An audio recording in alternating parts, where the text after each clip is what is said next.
Asisakwazi ukukhuluma nogogo, khuluma kokusithi nezinto. Amafasha abahlosile bathi uzokhuluza ukhokho bewe. Asisakwazi ukukhuluma nogogo, bunga yezinto wewo. Sakhuleka kunina abakhulu, hayikhona bogogo nomkhulu. Igama umfoka mbanje itsisa zimbiza ngonduna kanjaba. Hayikhona yasuke yahlala, impungu sihlephlela ulwazi.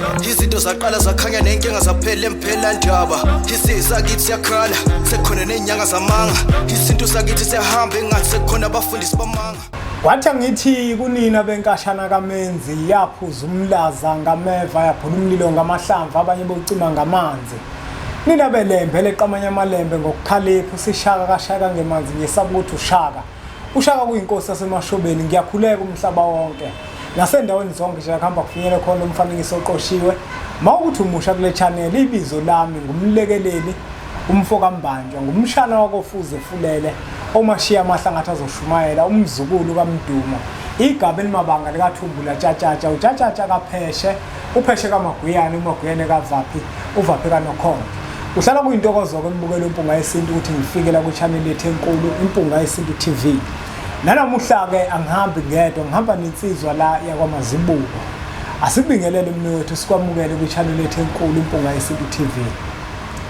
Amen mkhulu, siyabingelela nje siphinde siqale sibonge ithunywa zakho nje, sibonge ithunywa zakho, sibonge namakhehla kwembethe. Nezithunywa eziphila ngaphansi kwale umfanekiso esiyithintayo ngaphansi kwalenkundla. Noma ngaphansi kwaleli ikhaya okulikhaya lolwazi.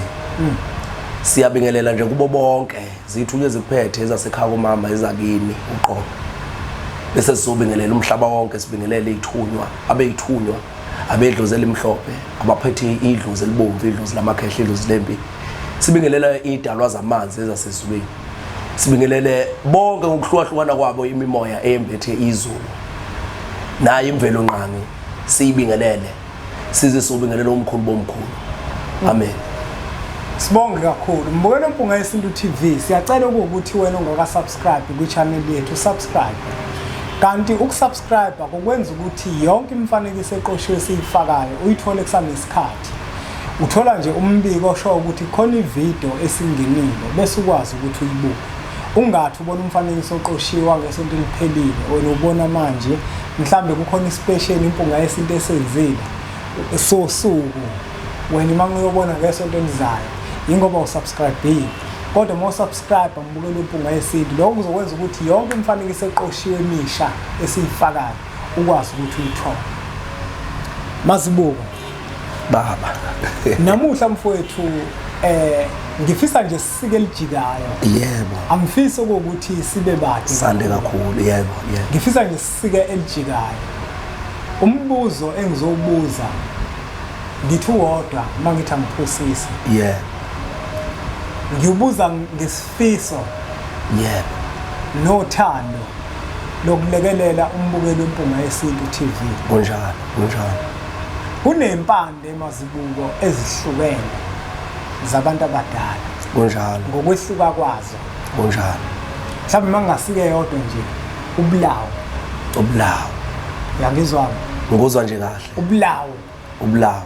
Ngizosika nje eyodwa ubulawo. Angifuni ukuya kweziningi ngoba ngenza isibonelo ukuthi kunempande othola ukuthi izimpande zabantu abadala. Kunomuntu lamazibuko owathola ukuthi kunempande kufanele ukuthi ayidle. Nebala wayidla. Wayimisela mhlawumbe kodwa wangayiphothula. Kungabe mfoka mazibuko zikhona yini izimpande zabantu abadala othi mawuzidla okanye mawuzimiseliwe kube ukuthi ngeke uziphothule? Ngifuna ukuthi sikhulume leyo nto namhlanje. Yebo. Ukuthi kungabe ikhona yini impande yabantu abadala othi ma uyimiselwe uyidla ngaleyo ndlela ekufanele ukuthi uyidle ngayo kube ukuthi angeke uze uyiphothule?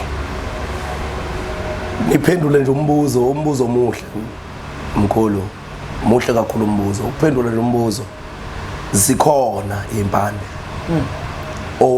othi mawuzidla noma uzisebenzisa ngendlela osuku yalelwe ngayo bese ungayiphothuli zikhona zibe khona futhi neziphothulwayo yebo masingalandela nje silandele nje kancane ngoba mase sikhuluma ngeimpande sikhuluma ngento engahlanza imimoya sikhuluma ngento okungeyona yokuhlanza imimoya ngingasho ke futhi ukuthi okungeyona yokuhlanza imimoya ngoba wonke umuntu unayo imimoya singalandela ke sibone ukuthi lo muntu uhlushwa yimiphi imimoya noma uhlushwa yini kahle kahle emenza ukuthi aza asukume bese simthathela leyo mpande leyo simnike izobe izomhlambulula iphinde imkhanyisele kule nkinga soke ebhekene nayo akusinga impande ongayiphothula le ngoba iyamgeza iphinde imkhanyisele kuleyo ndawo njengabe ubulawo ngabona ubulawo ubudlela okugezeka bungadliwa na ingane kuyikuthi ingane ke ngabudla ithi izobenzana ubulawo ngoba ingane isikhathi esiningi ziyahlanzeka ubulawo bebebisebenzisa omkhulu ngesimo sokuthi uthola ukuthi lensizwa iyaphuma emsebenzini mayiphuma emsebenzini kufanele ukuthi igezeke ifike ibe muhle kubelungu nakubantu ngaphandle kuphinde kuzoba ubulawo obudliwa intombi uthola ukuthi ayilandelwa zinsizwa noma ayigani idle lobo bulawo lobo ihlanzeke insizwa ziyithanda igcine ithole umshado angeke wayiphothula lezo mpande ezifana nalezo yiyo ke impendulo yami lapha ebiya khona amen omunye mazibuko uzoba nombuzo ke manje uzothi le mpande lezi zimpande zonke yebo ngoba impande vele ziqondene nemimoya yabantu abadala negazi uzofuna ukwazi acaciseleke kahle ukuthi kanti impande suke idinga ukuphothulwa kusuke kuyimpande emayelana nani uyabona nje mkhulu sine inkamba sinamagobongo ngizoqala nje kancane lapho ngithinte imimoya kunemoya wendiki kunemoya wendawe kunemoya wenono kunemoya webutho kunemoya wamakhosi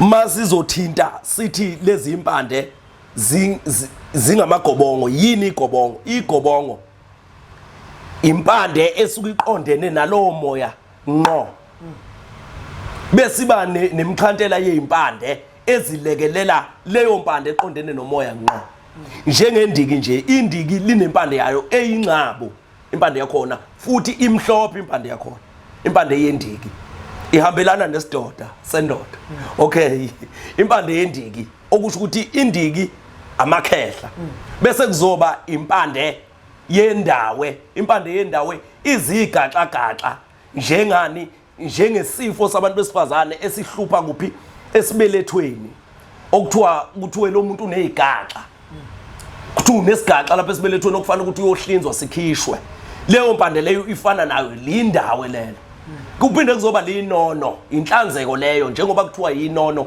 inhlanzeko leyo iyigxolo leyo amagobongo la ngikhuluma ngawo amagobongo la ngikhuluma ngawo ongawadla mawunezinkinga uwadle mawunezinkinga bese uyawaphothula amagobongo bese kuba khona izinkamba zihambelana nomuntu osuke ehlushwa imimoya yobizo inkamba omunye umuntu uzobuza ukuthi mazibuko inkamba zona ngaba kuzona yini impande ziyizimpande inkamba ziyiwa amagatsha impande inkamba ziyiwa amagxolo inkamba kodwa inkamba kufana nani kufana akwesithi nje unokhamba lwamakhosi ukhamba lwamakhosi ubukhosi okokuqala nje abuthwaselwa ubukhosi awubuthwasela ubukhosi uma unokhamba nje lwamakhosi awubuthwasela ubukhosi ngoba sinenkosi yethu uMisuzulu njengamanje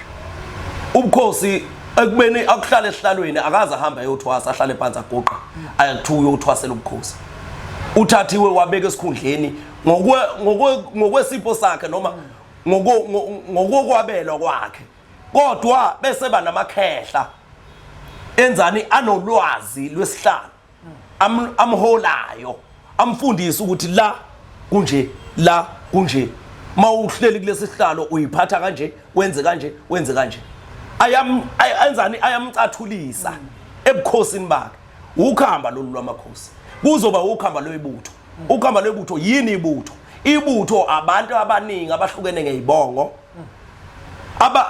abaqhamuke ezibongweni eziningi abangabesilisa isikhathi esiningi abaqhamuke ezibongweni eziningi ngokuhlukahlukana kwazo bakhanda ibutho lenkosi uMisuzulu la mazibuko kuzoba khona umuntu la ozothi kazi mina ngibona ngani ukuthi kufanele ngidle iGobongo noma kufanele ngidle inkamba wamuhle umbuzo manje mhlambe usehambile kodwa manje kwakhulunywa ukuthi yazi khona impande ekufanele ukuthi wena uyithole mhlambe kwathiwa kuneGobongo kufanele ukuthi ulithole kodwa manje kuyachaza ukuthi kunomehluko phakathi kwenkamba neGobongo lo muntu manje ufuna ukwazi yena ukuthi angabona ngani ukuthi kufanele adle iGobongo noma kufanele adle inkamba omunye futhi uzovela athi mina mhla ngomisela amagobongo kwathiwa ngimisela inkamba akwesize lapha kunokudukisana noma kunokulimala okokuqala thina sibalekile empandeni okokuqala lokho sekuze abantu baze bagule kuze abone ukuthi yena kudingeka izimpande emzimbeni wakhe sikhuluma ngempande kudingeka impande ngoba iGobongo liyimpande ukhamba luza impande yebo sibalekile masibalekile bekuyaye ukuthi uma kuzelwe ingane ilindwe ibe sesigabeni esithile bese inikwa amagobongo bedliwa noma ubani hayi umuntu othwasa kuphela ukuze kuhlanzeke amakhehla asuke ephila kuwe nezalukazi ezisuke eziphila kuwe behlanzwe yini na behlanzwe yinono ngexolo la uyayibona amagobongo lawo ubunikwani amagobongo ukuthi uhlanza amakhehla aphila kuwa ngithi wena uzalo ubaba wakho noma wakho kunamakhehla ahamba noma wakho kunamakhehla ahamba nobaba wakho kunezalukazi ehamba noma wakho kunezalukazi ehamba nobaba wakho okusho ukuthi wena unegazi lezalukazi unegazi lamakhehla aphila kuwe bebenzela ukuhlanza ngiyalapha ke kuthenini ubuthi mawuyingane mawusufika esigabeni esithile bese unikwa amagobongo uhlanzelwe mina nje ngawadla amagobongo ngina 12 ngani kwindiki nendawo ngidla amagobongo ngina 12 ngoba ngangihlushwa into esikoleni ngihambe ngesikoleni babenzela ukuthi babambe lesi simo sami ukuthi ngingahlupheki ekuqhubekeni kwami ngawadla lawo magobongo emva kwalapho ngase ngizothola inkamba emva kwalapho ngoba sengikhulile sengiqala sengigula uyabona umuntu ke okuthiwa akadle inkamba uzidla izinkamba ngokuthi uyithola sewukhulile zizokwazi ukuhlanza izifo emzimbeni wakho bese uyodla amagobongo kodwa mawumntwana abazali bakho bazi noma ekhaya bazi ukuthi kunesimo samagobongo okufanele ukuthi uwadle wena noma ingane okufanele ukuthi igcine watholile ngoba kahle kahle sisonke siyayidinga impande emzimbeni ukuze sikwazi ukuxhumana nomkhulu nogogo nabantwana bakwethu abaphuphumayo abedlulayo sikwazi ukuxhumana nabo siqhunyaniswa yini impande manje uma wena ungayitholanga uyingane uze ugule ngoba laba bantu sebekuhlukumeza sebekudlozomela sebekulwisa kangaka ingoba impande abayithole emzimbeni wakho mabefika kuwe bethi bakuvakashele bafike bengakhona ukuxhumana nawe sekunezinto eziningi phezulu komzimba wakho so manje ingakho uthola ukuthi sewunikwa lokho uthi wena amagobongo angalungi uthi unikwa lokho kuthiwe yiGobongo kungalungi kufanele kuqale ezinkambeni uhlambuluke kuhlanzeke nezifo phezulu komzimba lihlanzeke leli igazi elifunwa amathonga phezulu kwakho bese uyodla amagobongo waphothula yebo Bukelo mpunga yesintu asingabi mude ngoba asifuna ukugeqa amagula engathi siyemuka sikwenza kona ogwaja omhlophe ugijima ehlungwini ukuthi asizukhe enzikeni kodwa sisoka phezulu yebo mazibuko yebo khehla abantu mnewethu bakuthola kuphi la bekuthola khona khehla lami ngitholakala kwaMashu mangiseThekwini isikhathi esiningi ke ngizinze khona la eThekwini ngitholakala kwaMashu naseGoli ngiyatholakala naseCape Town ke sengizotholakala khona ngitholile indawo khona eCape Town kodwa iaddress yakhona ngisazo ifuna kuqala bese ngibuye ngizokhuluma ngayo iaddress yakhona kodwa nje Cape Town sengiyitholile indawo kwabantu abaseCape Town abafisayo ukuthi bangathola usizo bangithinte efonini bathola ukuthi ngingakhona ngingakuphi ngitholakala kuyiphi indawo bese kuzoba sePE abantu base-Eastern Cape sebengihluphe kakhulu umkhulu abantu base-Eastern Cape manje indawo kungenzeka ngiyithole ePE kusazofana ukuthi ngiyohlola ngihlole ngithola ukuthi kungaba kuphi la ngayithola khona manje ngiyalimala ke ko-East London ngoba kahle vele abantu abaningi bagcwele la e-East London so manje angikwazi ukuthi ngingaba nendawo e-East London ngoba anginazi ihlobo mina ngiya endaweni ngoba kusuke kunezihlobo bese bengifunela indawo bese ngiyayithola indawo lapho ngikwazi ukuthi ngisondele eduze bangithole khona manje ngingakwenzeka ukuthi ngiyithole ePE ilezo ndawo engisatholakala kuzo njengamanje esisho ukuthi ke mne wethu uzama ukuthi uqinisekise kahle zababukeli sizokwazi ukuthi sibamukeze into ephelele nawe umbukelo wempunga yesinto okude uzofonela zona inombolo lezi uzokuthi uma zibuko ungakuphi le khona siyacela ukuthi niqhubeke nisubscribe kwi-channel yethu impunga yesinto TV bese nithatha umfanekiso oqoshini udlisele kwabanye abantu ngoba nakubona uzoba usizo olukhulu bese sithi nje impunga